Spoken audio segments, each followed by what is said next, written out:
Pada materi pembelajaran ini, kita akan mempelajari mengenai masa pra-aksara, masa Hindu-Buddha, masa Islam.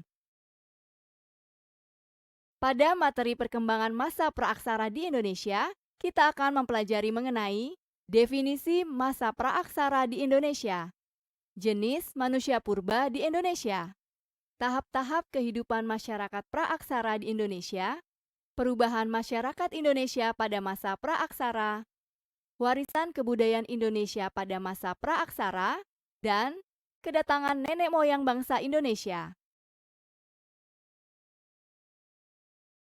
Pra-aksara atau prasejarah atau nirleka adalah masa di mana manusia belum mengenal tulisan.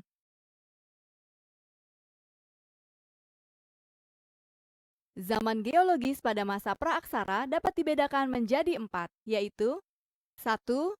Arkaezoikum atau Arkaikum, yang berlangsung sekitar 2.500 juta tahun yang lalu, di mana kondisi bumi masih sangat panas dan tidak ada kehidupan. 2.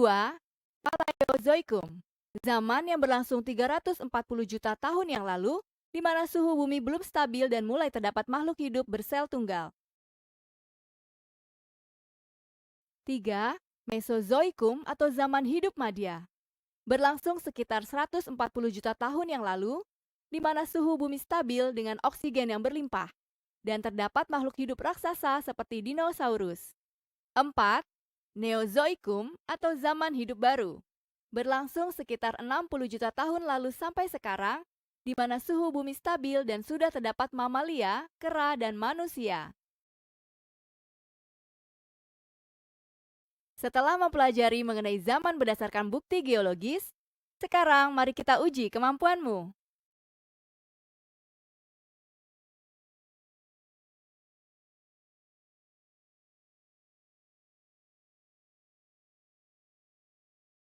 Satu, Meganthropus palaeo-javanicus, yang berarti manusia kera purba raksasa tertua dari Jawa.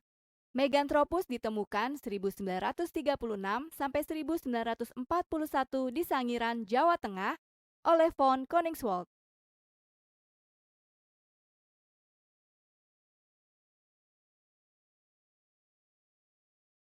2. Pithecanthropus erectus. Pithecanthropus erectus berarti manusia kera berjalan tegak. Pithecanthropus ditemukan di Wajak, Tulung Agung, Jawa Timur tahun 1889 oleh van Rietschoten.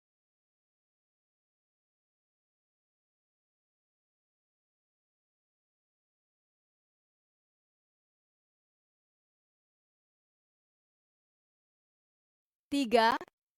Homo sapiens. Homo sapiens berarti manusia cerdas, yang berhasil ditemukan di Ngandong, Jawa Tengah tahun 1931 sampai 1933 oleh Terhar, Oppenort, dan von Koningswald. Setelah mempelajari mengenai jenis-jenis manusia purba di Indonesia, sekarang mari kita uji kemampuanmu.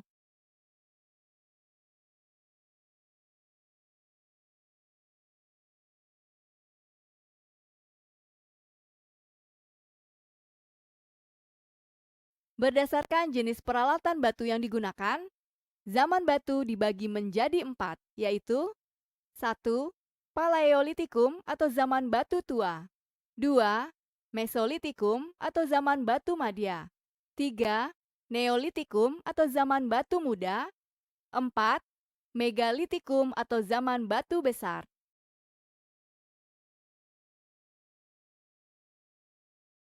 1.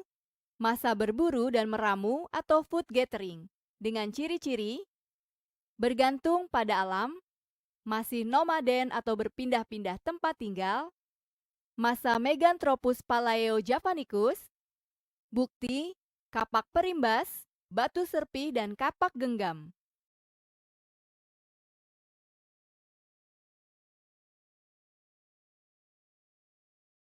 2.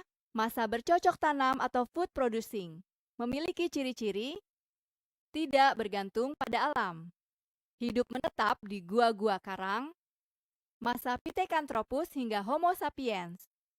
Bukti, Abrisius Jochen Modinger, dan beliung persegi.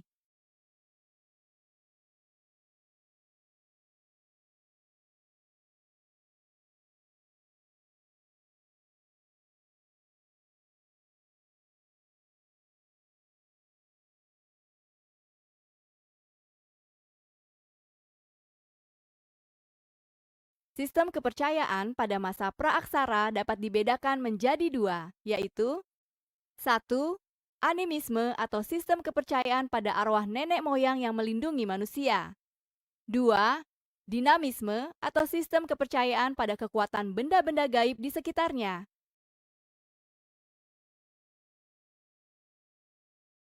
Setelah mempelajari mengenai tahap-tahap kehidupan manusia, sekarang mari kita uji kemampuanmu.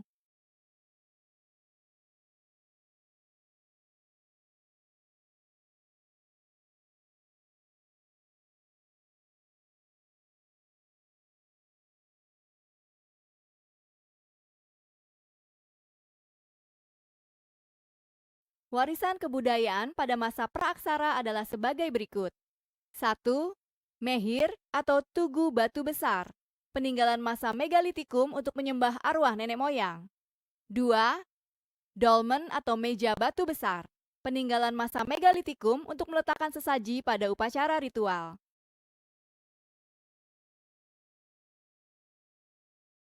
3.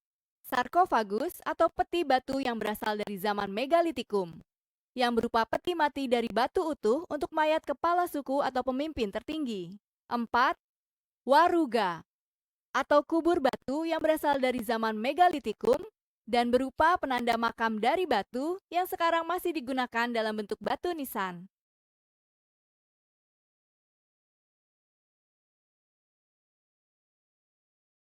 Lima, Punden Garuda adalah peninggalan masa megalitikum yang berupa susunan batu yang berbentuk piramida untuk melakukan upacara ritual.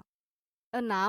Jochen Modinger atau sampah dapur yang berupa tumpukan kulit kerang dan tulang belulang yang telah membatu dan digunakan sebagai penanda peralihan dari food gathering ke food producing. 7. Abrisius atau gua-gua karang, yaitu gua di batuan karang yang digunakan sebagai tempat tinggal manusia praaksara pada zaman food producing.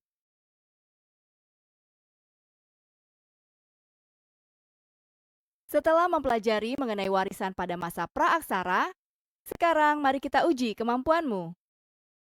Kedatangan nenek moyang Indonesia dibagi menjadi dua gelombang, yaitu 1. Proto-Melayu atau Melayu Tua, yang berlangsung sekitar 2000 tahun sebelum Masehi, yang membawa kebudayaan Neolitikum dan masuk ke Indonesia melalui dua jalur, yaitu Jalur 1. Melalui Yunan ke Filipina, dilanjutkan ke Sulawesi Utara masuk Maluku, dan berakhir di Papua, dikenal sebagai ras Papua Melanosoid. Jalur 2. Melalui Yunan ke Malaya, dilanjutkan ke Sumatera masuk Jawa dan berakhir di Nusa Tenggara, dikenal sebagai ras Austronesia. 2. Deutero Melayu atau Melayu Muda, berlangsung sekitar 500 tahun sebelum Masehi dan berupa kebudayaan logam. Jalur yang ditempuh adalah daratan Asia ke Thailand menuju Malaysia Barat dan menyebar ke seluruh Indonesia membawa ras Austronesia. Dalam kehidupan masyarakat Hindu-Buddha di Indonesia, kita akan mempelajari 1. Perbedaan Hindu dan Buddha. 2. Sejarah masuknya Hindu dan Buddha. 3. Perkembangan kerajaan Hindu-Buddha.